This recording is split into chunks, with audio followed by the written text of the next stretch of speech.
हमारे anchor person Zahid Iqbal की report के मुताबिक CCPO लाहौर की हिदायत पर ट्रैफिक पुलिस को सख्ती से ऑर्डर दिए गए हैं कि रोड पर वन वेलिंग और गलत ओवरटेकिंग करने वाले किसी माफी के हकदार नहीं, जो अपनी जान की परवाह न करते हुए रोड पर गुजरने वाले लोगों के लिए भी हादसे का सबब बनते हैं, उनके खिलाफ फौरी तौर पर एक्शन लेकर चालान करें। एंकर पर्सन जाहिद इकबाल एक ट्रैफिक पुलिस इंस्पेक्टर का लाइव इंटरव्यू लेते हुए, तो आइए पूछते हैं जाहिद इकबाल से। जी जाहिद इकबाल, बताइए क्या रिपोर्ट है। निकल के खड़े हुए हैं इतनी धूप में, ये लोगों के लिए खड़े हुए हैं, आवाम के तहफ़्फ़ुज़ के लिए खड़े हैं। हम इनसे बात करेंगे कि आवाम किस तरह का तावन करती है आपके साथ। जी अस्सलाम वालेकुम।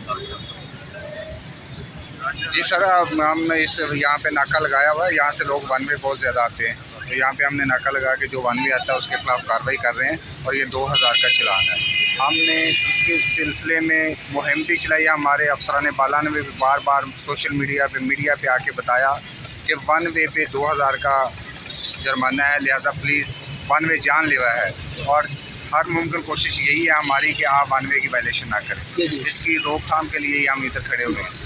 पहले लोगों को ब्रीफ हमारी साफ़ी बरादरी से ये अपील है कि जो लोग इनका गलत पहलू दिखाते हैं, जो लोग वर्दी वालों को गलत साबित करने की कोशिश करते हैं, अगर इनका साथ दें, अगर इस तरह की वीडियो अपलोड करें तो माशरे में ये गंदगी ख़त्म हो सकती है और माशरे में